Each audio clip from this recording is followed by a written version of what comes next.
वासना। देवपुर नामक एक गांव में शिशिर नाम का एक व्यक्ति बहुत हंसी खुशी रहता था।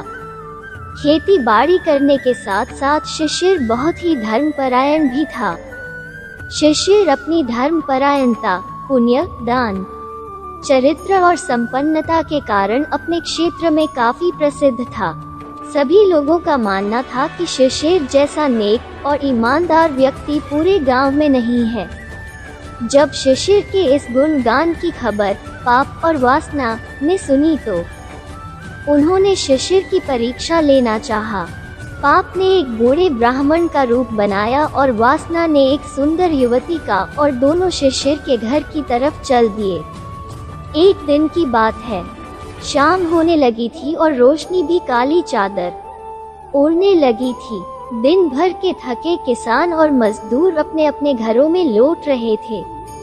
शिशिर भी अपने घर पहुंचा ही था कि दरवाजे पर खटखटाने की आवाज सुनाई दी। आवाज सुनकर शिशिर ने दरवाजा खोला तो सामने एक बूढ़ा ब्राह्मण व्यक्ति और एक खूबसूरत युवती खड़ी थी। बूढ़ा ब्राह्मण व्यक्ति को देखकर शिशिर ने कहा, आप कौन हैं और मैं आपकी क्या सहायता कर सकता हूँ? बूढ़ा ब्राह्मण बोला, मैंने आपका बहुत नाम सुना है और आपके यश ज्ञान से प्रभावित होकर मैं आपके पास आया हूँ। हम मुसाफिर हैं और बहुत दूर से आ रहे हैं और हमें आज रात ही आगे एक गांव में पहुँचना है। रास्ता सुनसान है और रास्ते में नदी नाले हैं और चोर गुंडों का भय भी है। इसी परिस्थिति में मैं अपनी युवा पुत्री को अपने साथ लेकर नहीं जा सकता हूँ।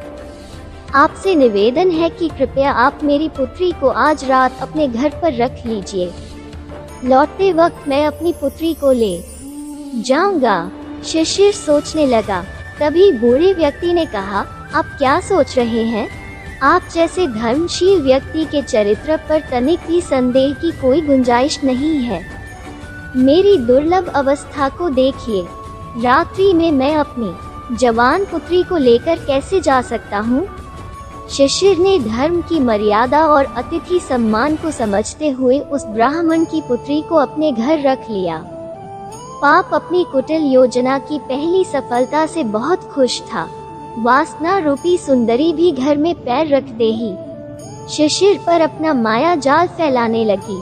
नाना श्रृंगार बनाकर अपने मीठे बोल से रूप यौवन दिखाकर उसे रिझाने लगी। संगत का ऐसा ही प्रभाव होता है। शिशिर का मन उस सुंदरी के माया जाल में भटकने लगा, लेकिन शिशिर ने अपने मन को नियंत्रण में रखा और धर्म रक्षा का भाव उसके मन में आने लगा। काफी दिन हो गए, बूढ़ा ब्राह्मण नहीं लौटा क्योंकि यह तो पाप की कुटिल योजना थी। युवती के रहते कई दिन बीत गए। वासना के जाल में शिशिर धीरे धीरे फंसने लगा। आलस्य और प्रमोद शिशिर को अपनी गिरफ्त में लेने लगा। तभी एक रात शिशिर को सपना आया कि एक ज्योतिमय देवी उसके घर से बाहर निकल रही थी। शिशिर ने पूछा, आप कौन हो देवी और मेरे घर से बाहर क्यों जा रही हो? देवी ने कहा, तुम धर्म से हटने लगे हो। मैं सौभाग्य लक्ष्मी हूँ। मैं अब इस घर में नहीं रह सकती, इसलिए जा रही हूँ। उधर वासना रूपी कन्या का प्रेम जाल बढ़ता जा रहा था। दूसरी रात शिशिर को फिर सपना आया। एक दिव्य देवी घर से बाहर जा रही थी। शिशिर के पूछने पर उन देवी ने जवाब दिया, तो वासना रूपी उस युवती के चक्कर में पड़ गया है।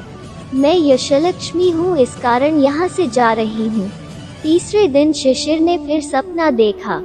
एक देवी प्रकट होकर कहने लगी, तुम वासना के जाल में फंसते जा रहे हो। मैं कुलदेवी हूँ और ऐसे में मैं इस घर में नहीं रह सकती। मैं जा रही हूँ। इतना कहकर वो भी चली गई। कुछ दिन और बीत गए। वासना रूपी युवती शिशिर से और निकटता बढ़ाने लगी। तभी उस रात शिशिर को एक और सपना आया। एक दिव्य पुरुष घर से निकल रहा था। उन्हें देखकर शिशिर ने उनके पैर कसकर पकड़ लिए और पूछा, आप कौन हो और घर से क्यों जा रहे हो? उस दिव्य पुरुष ने कहा, मैं धर्म हूँ।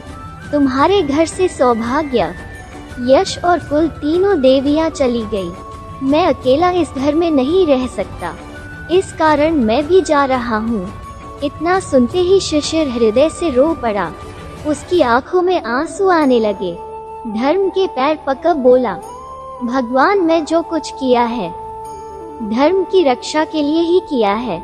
आपके कारण ही उस कन्या को घर में जगह दी। मैंने अतिथि धर्म की रक्षा की है। मुझे क्षमा कर दे और मेरे घर से ना जाएं। वासना से मेरा कोई संबंध नहीं है, मैंने तो धर्म की रक्षा की है। जागने पर शिशिर पहले की तरह धर्म का पालन करने वाला हो गया और उसी समय वासना रूपी युवती भी घर से गायब हो गई। इस तरह हम सीख सकते हैं कि अपने मन को वश में रखकर हम कोई भी कुसंगति को छोड़ सकते हैं। धर्म का पालन ही सर्वश्रेष्ठ है। जहां आपका अच्छा आचरण दूसरों के प्रति आदर आपको सम्मान दिलाता है और आप जीवन के उच्च स्तर पर पहुंचने हैं, उसी प्रकार कुसंगति, बुरे विचार, क्रोध, अहंकार आपको नीचे गिरा देता है। फिर मिलेंगे दोस्तों एक नई कहानी के साथ।